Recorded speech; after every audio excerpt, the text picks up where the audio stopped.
Well, what is up, everyone? Welcome back to the Just Human podcast. I am Jay Boykin, and as you all know, this is a space where we explore what it truly means to be human, whether we're talking about at work, in relationships, in our communities, just in life in general. And you see, no matter where we come from, what we do, we're all wrestling with the same questions. How do we grow? How do we connect? And how do we live with a purpose and stay true to ourselves? And so Just Human is built on that foundation. And so we have a lot of fun here talking about a bunch of different topics that, we all take some interest in. And so I'm Jay Boykin. I'm your host. And I am very excited for today's episode because I've got someone who has such a unique background. I've got someone who is a former investment banker turned stunt woman and world record pro skydiver. And she is a keynote speaker, a life coach, and author. I mean, her resume is so vast, but I'm excited to have her with me. Melanie Curtis, how are you, Mel? Yay, I'm so thrilled to be with you today, Jay. I feel like we were fast friends when we met and just sort of had resonant energy, and I'm just so thrilled. Thanks for having me on. I feel the exact same way, and I'm so excited to get into your story, and I know that my listeners are really going to enjoy this. So we just have to jump right into the obvious question. So what made you first start skydiving? Yeah. People ask me this a lot because it is weird, right? It's such a strange thing to skydive at all, much less to be a professional at this very weird fringe thing. Right. And so, how I got exposed to it is that it's in my family. So my dad is a pilot. We had a literal grass strip runway airport at my house. His best friend was a skydiver. And so I was just exposed to this as a possibility of something you could do, just even as a fun thing, very early in my life. A lot of people aren't even exposed to the idea that they could go skydiving for a, fun adventure until later, until they have money, until Right. it's, So the way that I sort of think about it, to be honest, is I kind of lucked out in a way that as a young person, I was exposed to this thing that I was able to go toward with support and then really fall in love with as a young person who didn't know much, who didn't know better,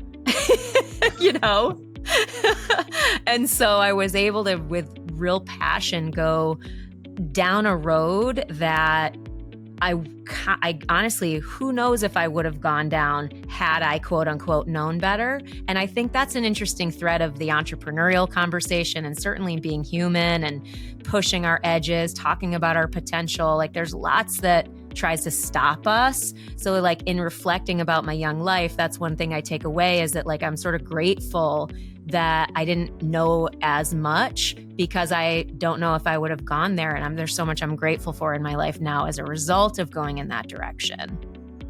That is super fascinating because, it's very interesting that you mentioned that and not knowing any better, because I think that you're right. I think that many times young people end up on a path, and sometimes it's not even a path that they create for themselves. It's something that is envisioned by other people, and just you're encouraged. And I come from a family largely of civil servants.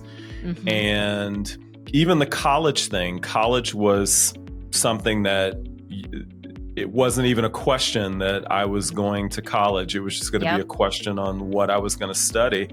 But I love the fact that you talk about the fact that you got lucky and you ended up doing something that you love, that most people are not even exposed to in their lifetime.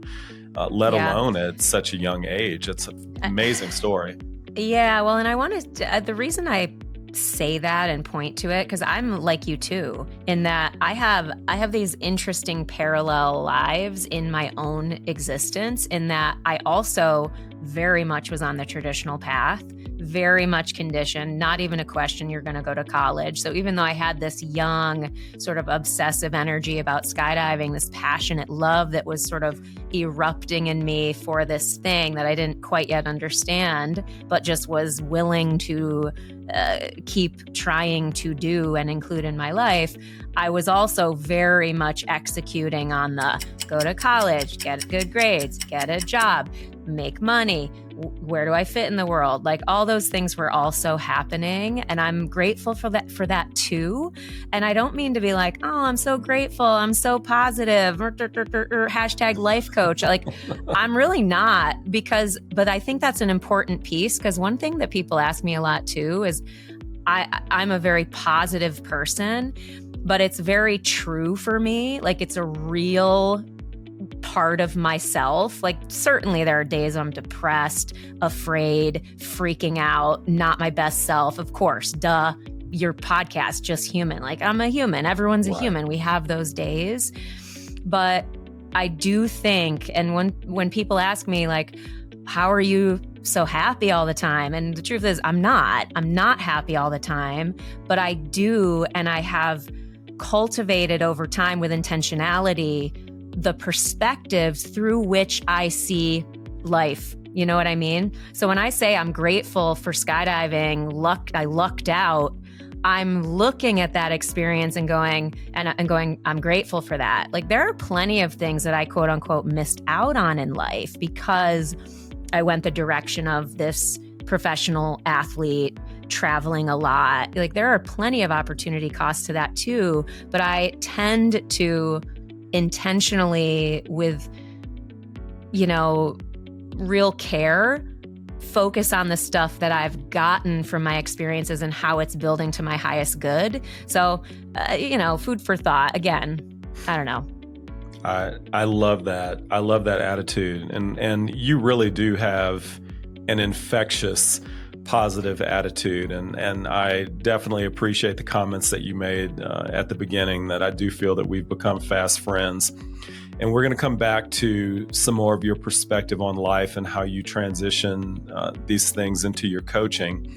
But you had a number on your website and something that you told me that was staggering, that you have over 12,000 skydives. I mean, how is it even possible to jump out of a perfectly good airplane 12,000 times, Mel?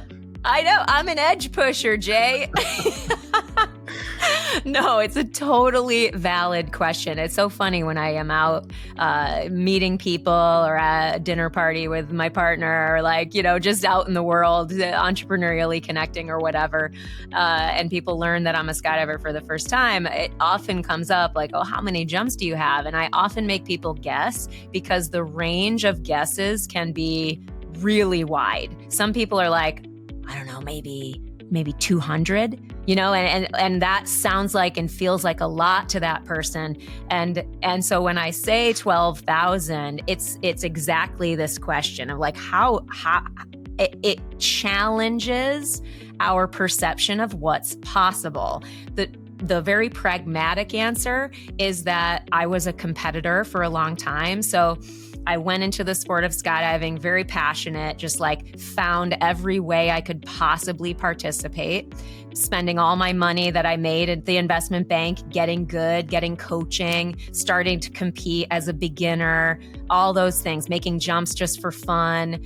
But a normal sort of quote unquote normal day for a fun jumper, non-competitor skydiver, you'd make probably like 4 to 5 jumps a day at the most. Okay. For a competitor, when you're starting to really train to compete at the either amateur level or even at the higher professional levels, you're doing minimum 8 jumps a day. and usually 10 to 12, and you're having multiple rigs. You land, you throw your parachute down on the ground, somebody packs it for you, you put on a second rig, and you get on the same airplane you just jumped from. So that allows you to get more jumps a day.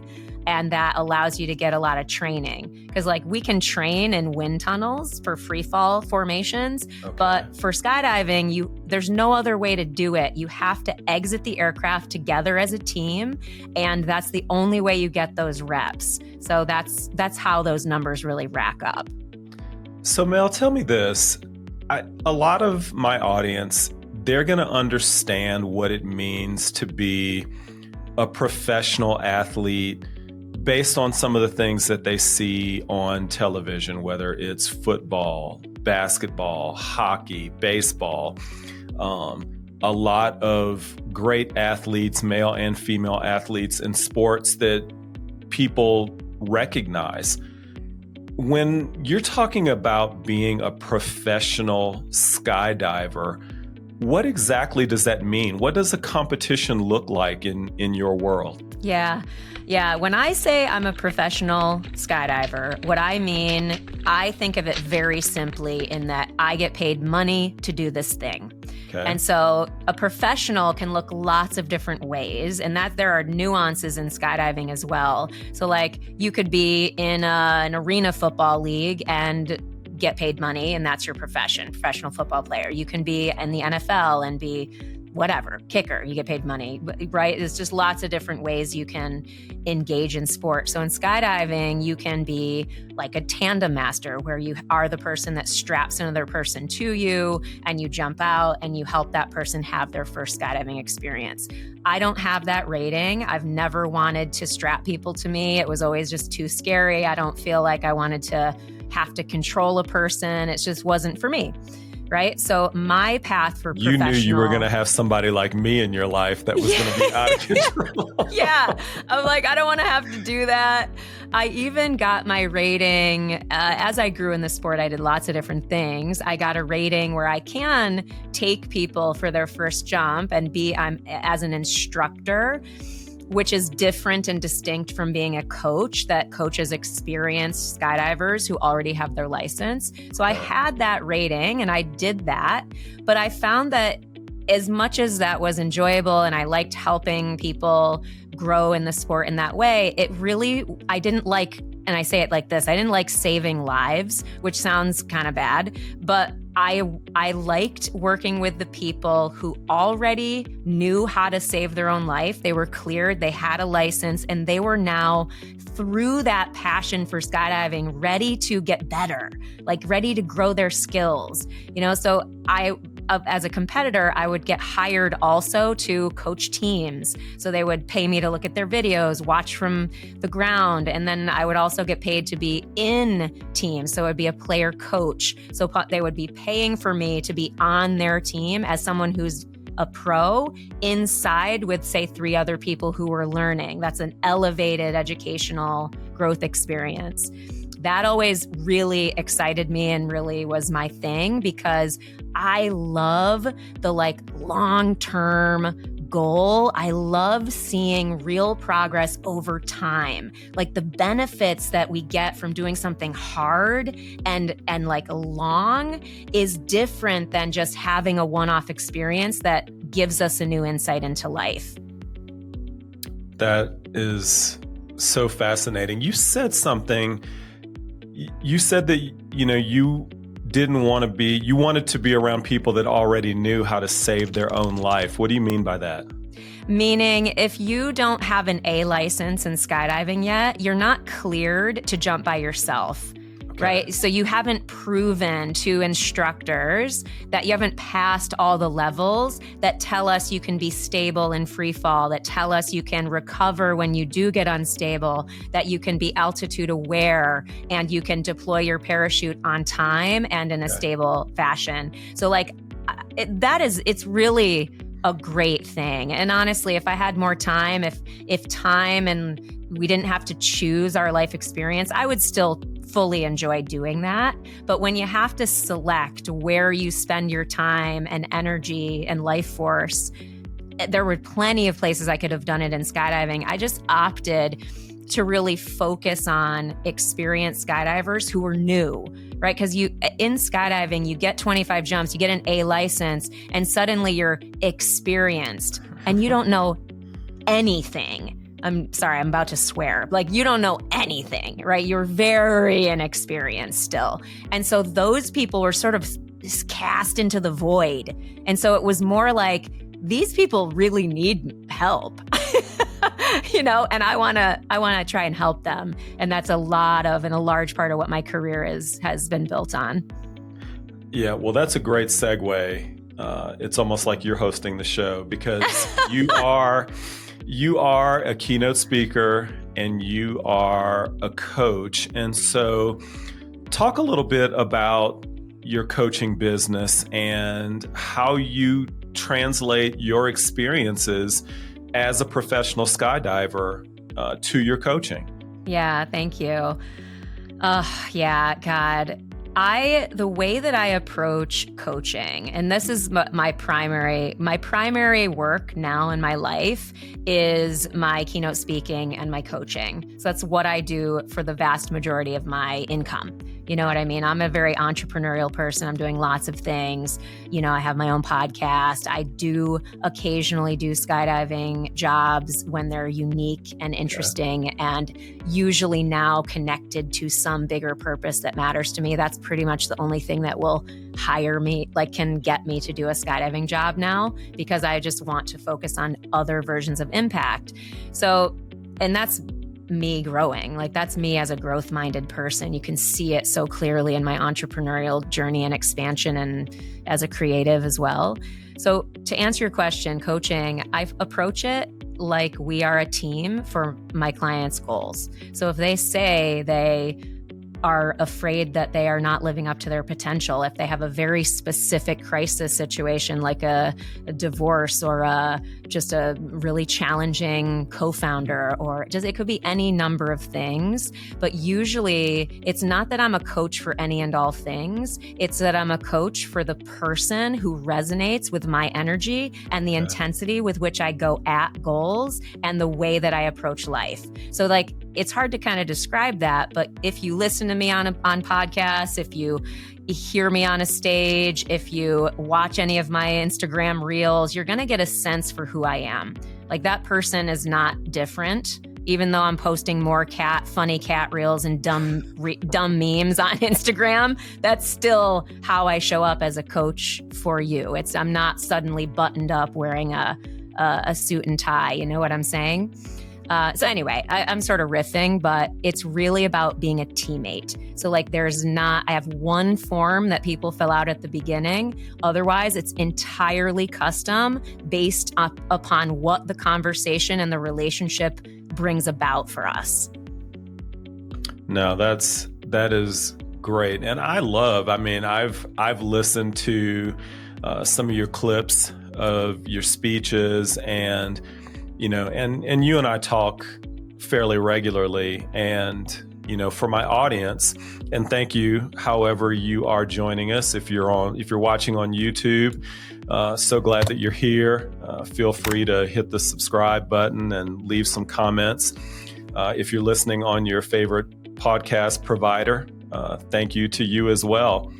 But the way that you are seeing or hearing Mel on this episode is pretty much how she shows up all the time. She's just got this really infectious energy about her. And we have calls that are early in the morning sometimes. And so she's right. It's just the two of us. Yeah, it's just no the two of us. No performing necessary. Yeah, she's not putting on a show. This is true Mel. This is Mel uncensored. So thank you. I love it. Mel uncensored. I love it. I love that. You can feel free to use that. I'm stealing that.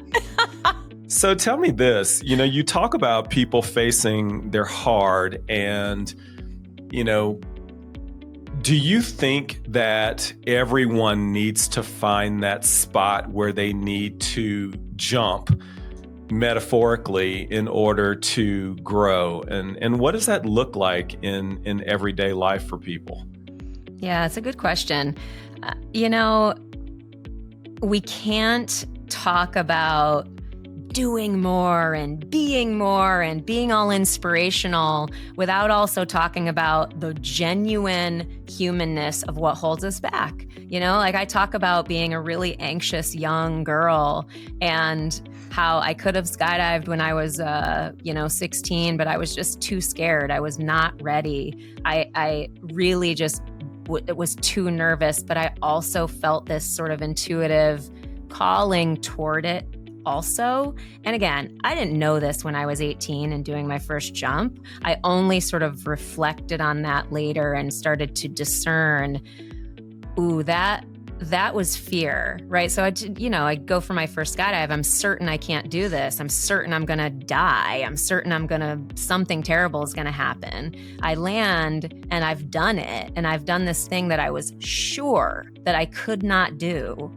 And fundamentally, my psyche was changed in that moment, even though I didn't realize it was happening. But in reflection, I can see it. I can go, and I say this a lot about fear, because it's not like #life coach, I can do anything, I'm so suddenly so inspirational.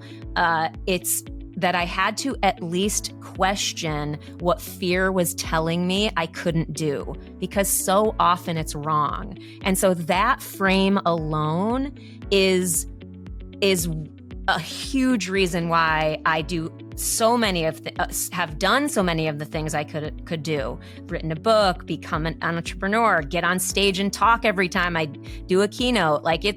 I'm not feeling just fully confident when I start those things. One thing I'm saying a lot recently as I'm sort of digging in on this confidence piece is that confidence is not a requirement, it's the result.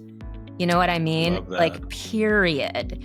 And that I've seen it just time and time again. I can see it in my speaking right now. We're growing as speakers together. And I am not afraid to share with humility that I'm in a learning and growth process around certain skills that I care to build. And being a really excellent keynote speaker is one of those things. I'm pretty good already. I'm not saying I'm not, but I'm also saying I care to be really excellent and get to that place where my confidence is absolutely without question. You know what I mean? And I know I can get there because I've seen it so many other times. I feel it in skydiving with a great deal of respect, as always, of course. But isn't that the place that, we all should want to be in a growth mindset and recognize that no matter how good we are at whatever our craft is, that there's always opportunities to learn new things and develop new skills and to get better. And so I definitely feel like you're being very humble when it comes to yourself as a speaker. But I love that attitude that you're continuing to work on that and continuing to refine that craft. Yeah, this is why I champion doing hard things and I talk a lot about type 2 fun. Do you know what type 2 fun is? Explain that for my listeners. Yeah, it's totally it's a silly term, but I like it because it just feels edgy and weird, and I just like stuff like that. But type 1 fun is basically stuff that's fun while it's happening. You're having a fun dinner with friends, you're laughing, you're dancing, stuff like that.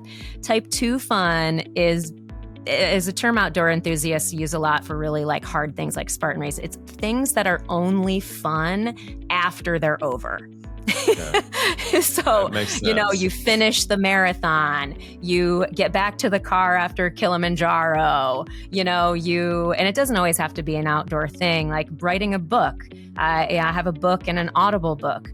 Finishing the Audible book, man, what an achievement. I am so proud of myself for that thing. It was really hard. And it was hard to figure out how to persevere through learning about technology that I didn't know and finding the right teammate to edit and be the audio person, to sit in my desk and try to have blankets in the same spot so that I sounded kind of the same each time. It was so much stuff, but that's what excites me.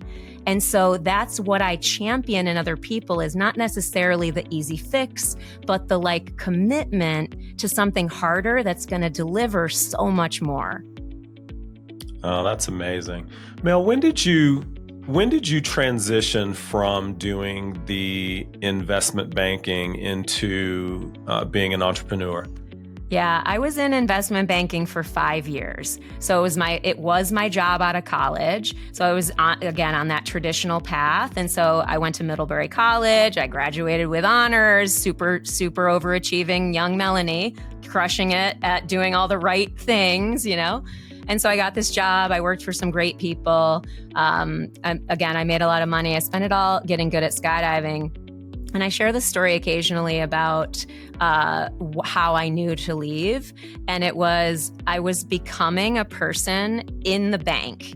Even at like 23, 24 years old, I was becoming a person I did not like and that I knew was not me. Like, I just knew it. I was snapping at my boss. I was dreading going in. I just was experiencing myself in a way that I'm like, something's wrong here. And so I bought the job search book, What Color is Your Parachute? Have you ever heard of that book? I have not, but I'm going to look that up. I mean, I don't even really recommend it. I guess I would. I have no idea if it would even be useful for people now. But why I bought the book is because parachute was in the title. I was totally obsessed. But a question in that book changed my life. And that question is, what would you do if money were no object? Again, not a groundbreaking question in the sense that we've heard that question. It's very life coachy. It's very open-ended, but it gets you thinking. My answer to that was immediate. It was skydiving, right? Immediately skydiving. But as soon as the answer came to me, well, obviously skydiving, just as immediately, the walls, the doors of how and why I couldn't do it started to come in. I don't want to live in a trailer on the drop zone. I don't want to eat ramen noodles for my life. I want to have a home. I want to have a family, right? Like, there was this perception that I had about what professional skydiving looked like and could be. And I did not want that for my life. I knew it, right? But because the answer was so immediate, I at least honored that and started to like crack open these doors and be like, wait, that person is a professional skydiver and they don't eat ramen noodles every night. They have a house and a family, and that mattered. You know what I mean? That introduced me to an idea, just like I was lucky enough to be at my dad's house and get exposed to skydiving as an idea.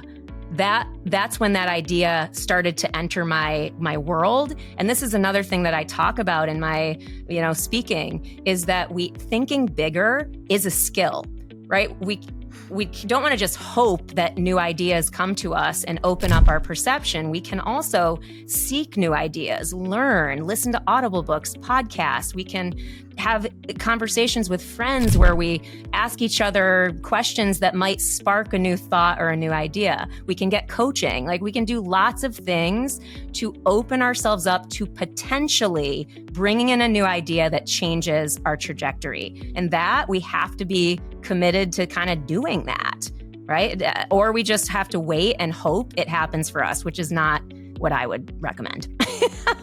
Yeah, this is resonating so strongly because, I've recently transitioned into entrepreneurship, doing my own business. You and I have met as we've been developing our keynote speaking craft. And, I spent my entire career in corporate America, in finance and accounting roles, and essentially trying to fit the molds that other people had created. Yep. And continuously telling myself, I can't run my own business. I can't do this. I can't do that.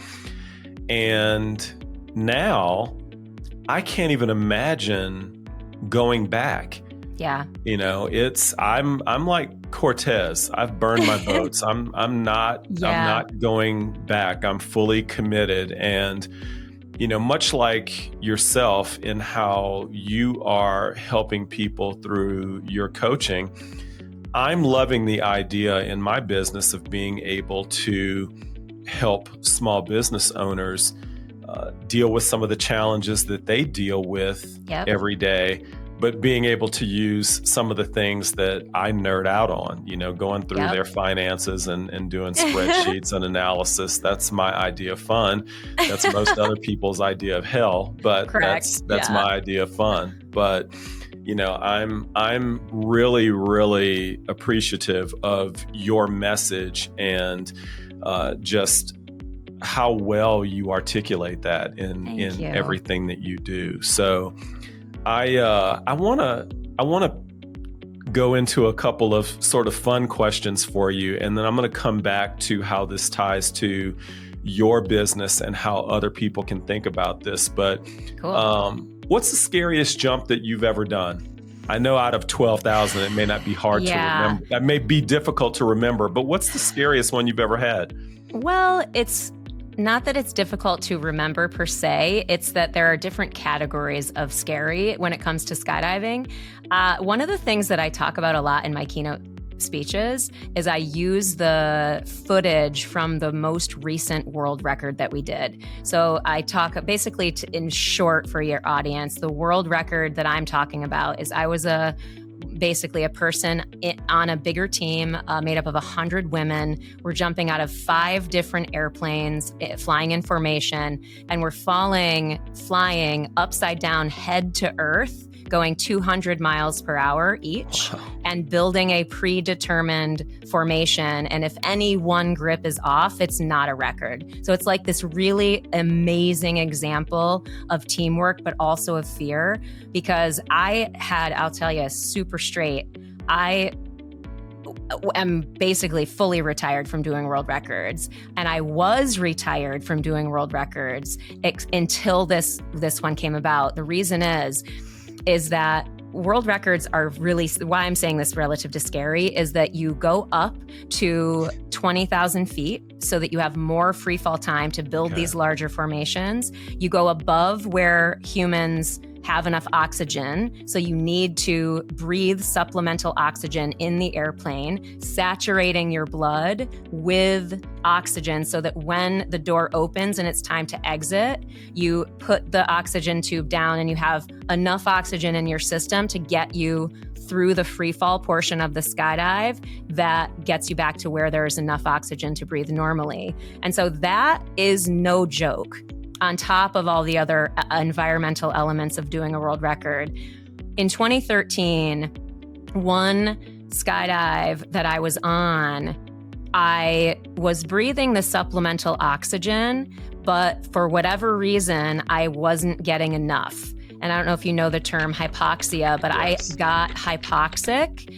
And what happens when you get hypoxic, which is basically not having enough oxygen to your brain, is that one of the first things that goes is decision making. Right. And so even though I'm sitting there, I'm literally sitting on the floor of the airplane near the door. I'm one of the first to climb out on that particular record. I feel and sense and see my vision narrowing. I know what's happening, but I don't have the wherewithal to not go. Okay. And so I ended up jumping out of the plane on a world record attempt, hypoxic with really narrow vision.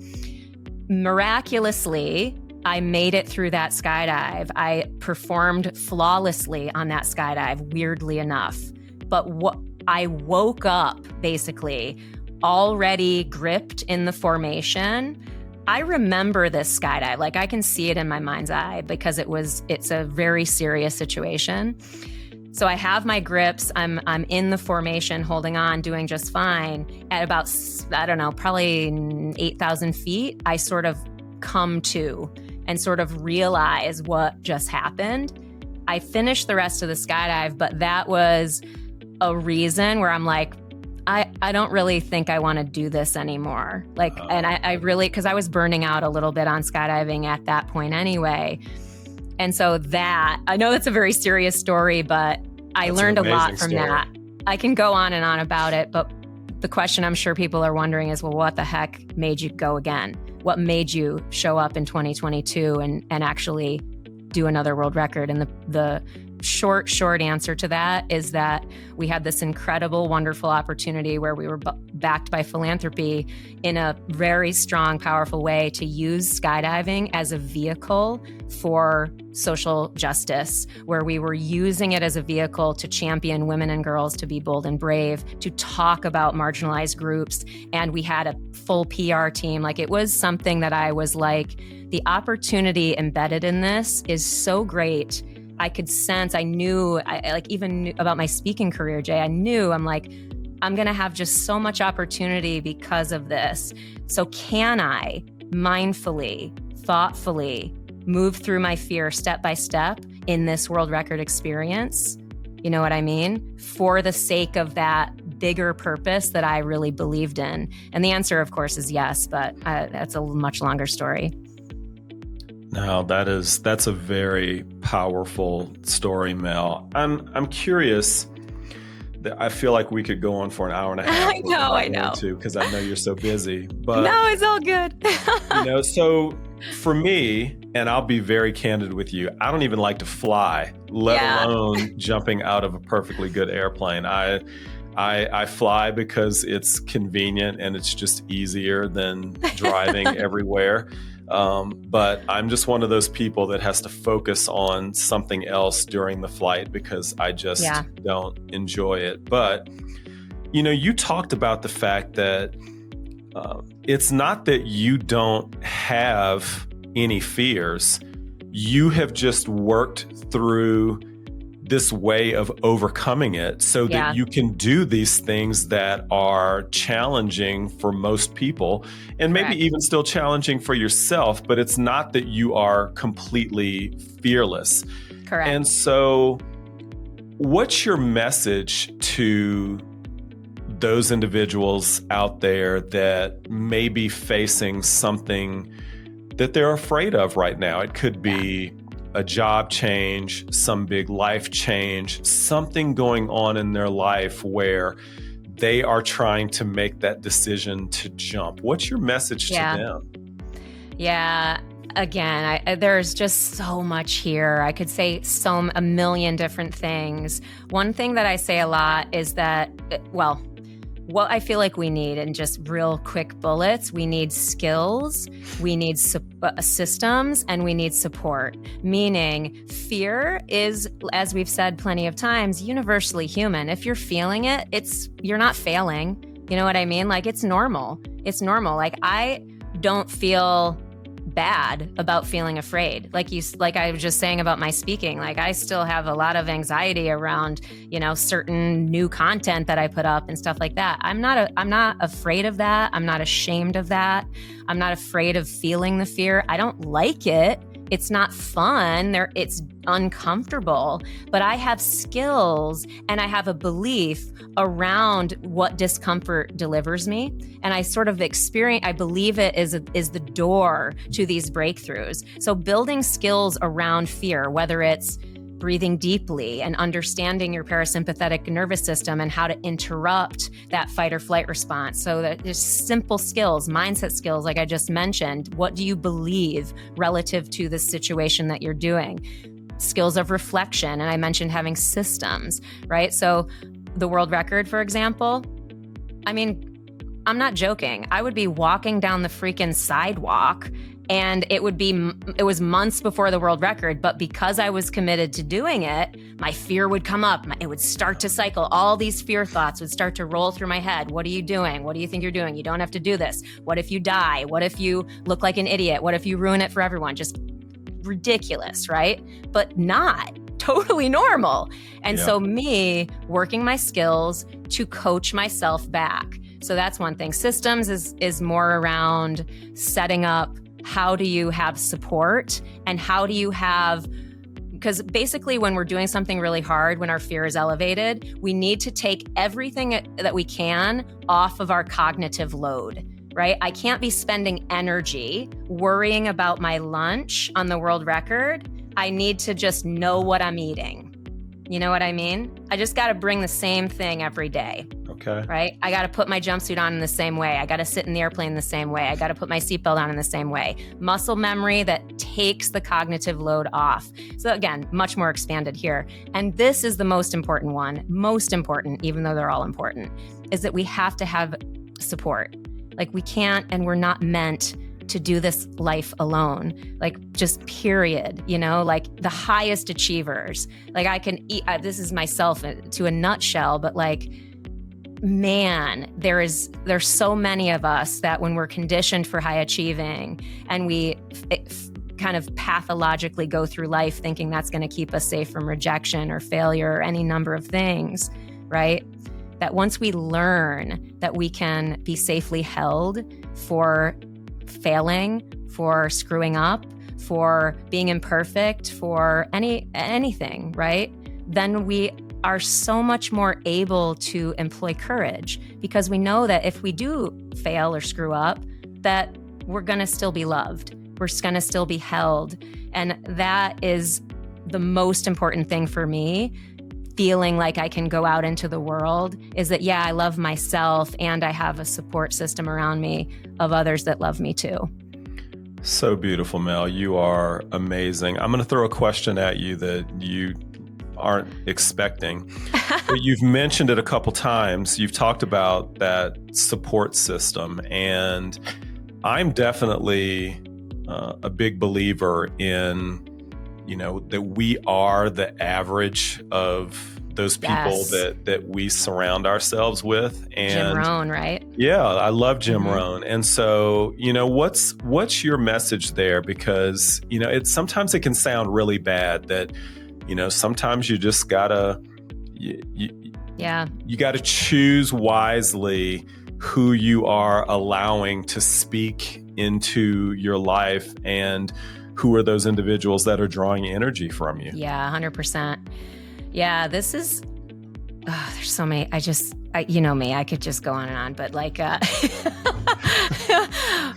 this is a really good one. I'm glad you brought this up because especially for people who are really kind and really care about other people. Like when people ask me, what's your purpose? It's people. I have deep fascination with the human experience. It's why I am excited about human potential. It's why I love my people so much. It's why I'm always working on myself. I joke that people I don't like, I like. Not to say that they get access to me, but that I'm fascinated by how they became who they became, what their story is, all kinds of those things.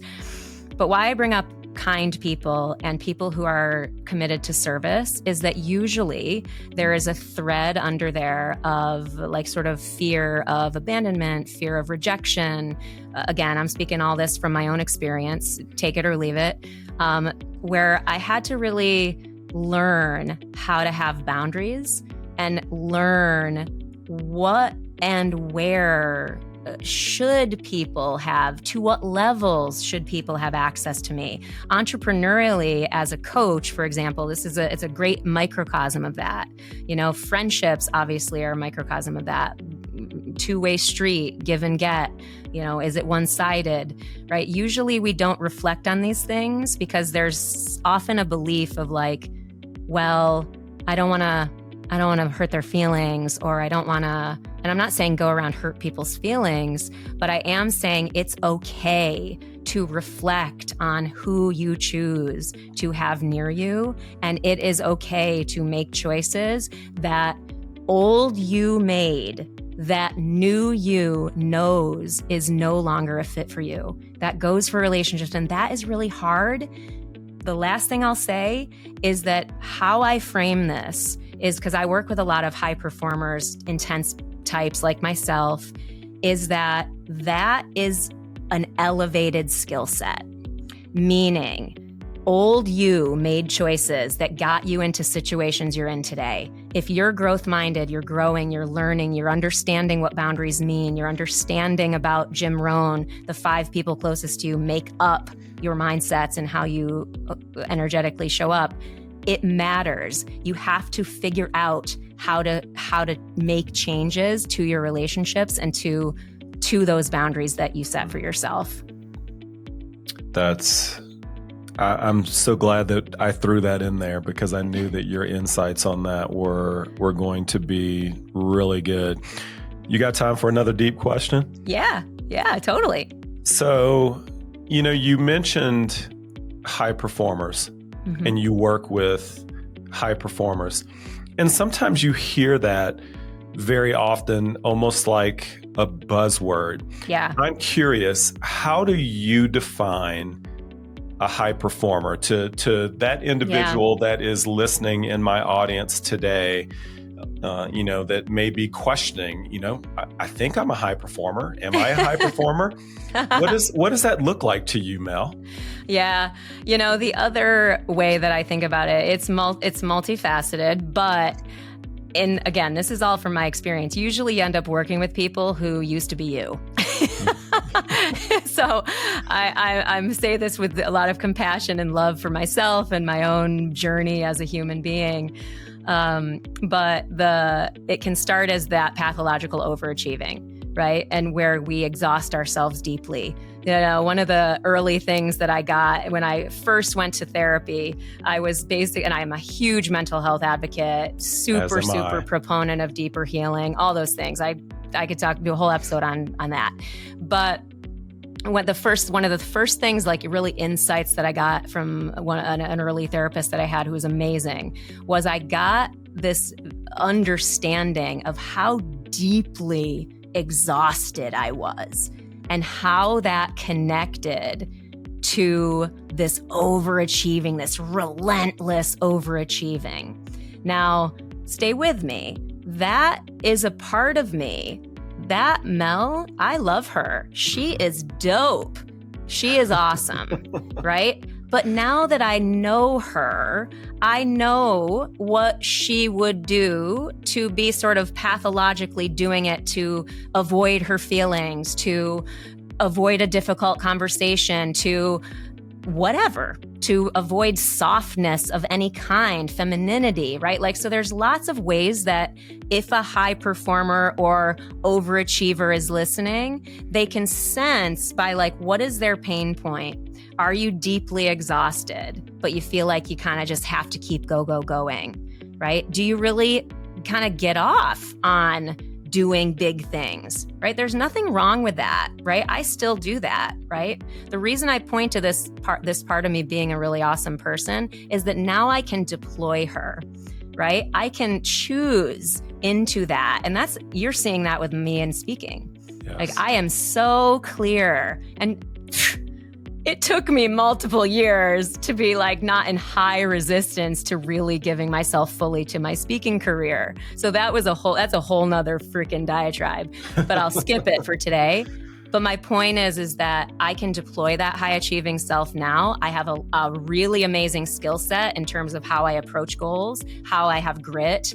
There's lots of stuff that my high achieving self can really work and use toward things that I've really thought and reflected on matter, are aligned with my intuition, are aligned with my values. But if I'm still unconscious and the overachieving for the sake of love and safety, then I'm going to feel deeply exhausted. I'm going to feel just uncertain, confused. I'm going to have days where I'm really depressed. And again, I still have those days, but I know that that's my system telling me I need to really rest. And that's when I take this high achieving part of me really offline and I employ a different set of skills, which is in the realm of softness, self-love, connection, et cetera, et cetera, et cetera. Wow. Such a powerful message. You are so amazing. And I said we could go on for a while, but I'm going to be respectful of your time. So I'm going to put some links out there. But Mel, for those folks that are listening that may want to follow you, whether it's on Instagram or check out your website, what's the best ways for people to connect with you? Yeah, thank you so much, my friend. My website is melaniecurtis.com. If anyone wants to reach out to me directly, my email is mel@melaniecurtis.com. Instagram, I'm melaniecurtis11. For all Spinal Tap fans, it's because I go to 11. It's like a stupid joke. I'm a big lover of comedy. You'll get that over there. Find me on LinkedIn. Those are my two main social channels. But yeah, melaniecurtis.com. And I'm just so grateful. I loved our chat today. Oh, I did too.